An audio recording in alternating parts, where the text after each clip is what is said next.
This is if Cinderella was Japanese, with a power system and a little more trauma. Also, this whole family need they ass beat. Y'all are going to jail! Period! What's good? I'm Jess, aka Coco Sensei. I do anime and manga related content, reviews, and occasionally talk about Jesus. Today we're talking about the My Happy Marriage anime series on Netflix. It's based on a light novel that I am currently ordering on Amazon because I seriously need to see more. It was really good. I really enjoyed it. When I started the series, I just thought it would be a light watch, cute love story, something nice to clear my mind. But then you're immediately hit with trauma and magic and you're sucked in. So get a snack and sit down so we can talk about this show. And while you're at it, hit that like and subscribe button because support is always free and appreciated. So the basic story is, Mio is living in an abusive family. Stepmom and half-sister are trash. The dad is super trash. They pretty much sell her off to be married to a man with the reputation of being cold and cruel. Turns out he's actually a sweetheart, and they start to like each other. During this time, all types of shenanigans and obstacles get in their way, and Sis discovers her hidden powers and slowly begins to gain confidence. It's definitely worth the watch. But let's really get into this tea. Here's a spoiler alert if you haven't seen it already. So this series has a soft power system. There are a few top families that have special abilities, which means marriage alliances are totally a thing. Mio is the product of a political marriage between the Saimoris and the Yusubas, the most mysterious and powerful of the top families. Mio's mom had anime mom sickness and dies young. But she knew the Saimoris just wanted to exploit the Yusuba's power, so she seals Mio's abilities away. The dad remarries and has a new daughter, and Mio appears to not have any special abilities, while her half-sister does, which makes the dad completely neglect Mio even more. So she grows up as a servant, all while dealing with her father's neglect and her evil stepmother and half-sister's abuse. And if you grew up in an abusive household or have dealt with any type of emotional or mental abuse in general, this part of the story will definitely probably trigger you. Mio did have one friend, a boy from the Tatsushi family.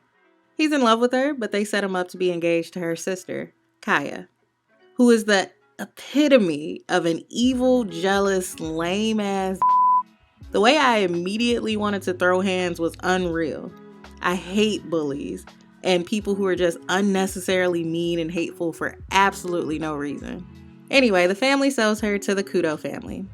Kyoka Kudo is rumored to be a heartless, cruel military general. Every last one of his fiancés has run away. Once Mio gets there, it's not love, but intrigue at first sight. Of course, he's tall, rich, powerful, and fine. What is a good romance anime male main protagonist without those qualities? At first, he tries to push her away, but he starts to really see her. Plus, his housekeeper, a real one, she helps him realize that Sis has been abused and she needs some love. So they develop this relationship based around his need to protect her and make her feel safe. But it turns into so much more, which is a beautiful thing. You definitely get the feels during these scenes. But of course, haters gon' hate. The head of the top families all know Mio's bloodline, so they all want her for themselves. So the head of the Tatsushi family reaches out to Kaya's lame butt, and they scheme to switch fiancés. They kidnap Mio, abuse her, shit happens, but this doesn't go well for them because Kyoka finds out and goes in there about that action. They try to jump him, but it's light work. He needs some milk! And he goes to save his girl. So you think, finally, Sis can live in peace. Absolutely not. So she's been having a lot of nightmares, which unbeknownst to her is her powers manifesting. Because of this, she's becoming weaker and more frail, and Kyoka is desperate to figure out how to help her. Meanwhile, while all this is going on, some weirdos are summoning some super powerful grotesques, which are basically evil spirits that you really don't want to fool with. Because of this, Kyoka is at work a lot and doesn't realize how much Mio is struggling. But someone does.